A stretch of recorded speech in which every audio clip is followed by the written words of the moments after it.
How to prevent and combat extremism in a country in the throes of civil war? The question remains relevant in Libya, where two rival governments are vying for power. At the head of the Libyan Women for Peace platform, Zahra'Langhi actively participates in the peace process by advocating mediation and dialogue. Would peace and security efforts be more sustainable when women are full partners in preventing violent conflict? This is what we tried to understand when we met Zahra'Langhi in Cairo. Take a look.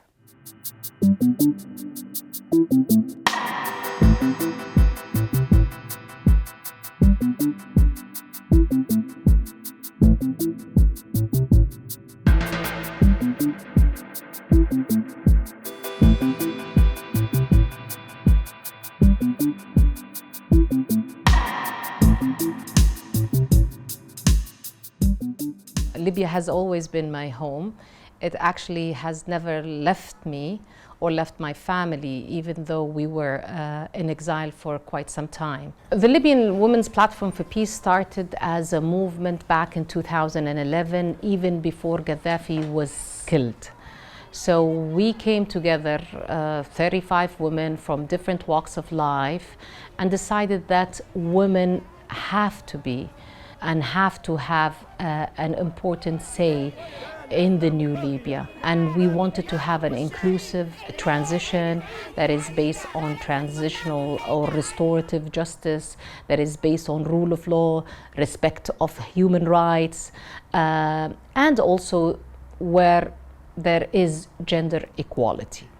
We felt from early on that women were excluded by different factions, be it tribal, so-called civil liberal, but they are all patriarchal. And they see no place for women in politics. They only instrumentalize and use women for their own agendas. I always call it a gender paradox.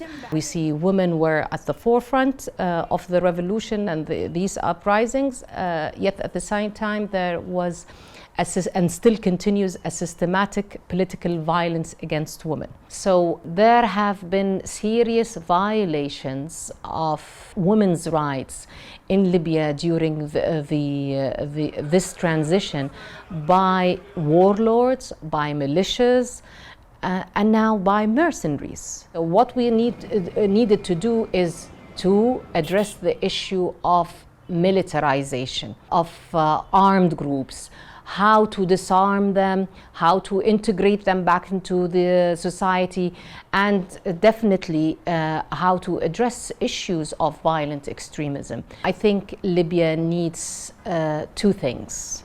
It needs a resetting of all its institutions, because at the moment we have more of a kleptocracy, institutionalized corruption, and lack of legitimacy of its state institutions. And we can only do that through elections. We need to have a peace process that is people-centered, that brings the social and economic rights of Libyan people at the center of the table of negotiations.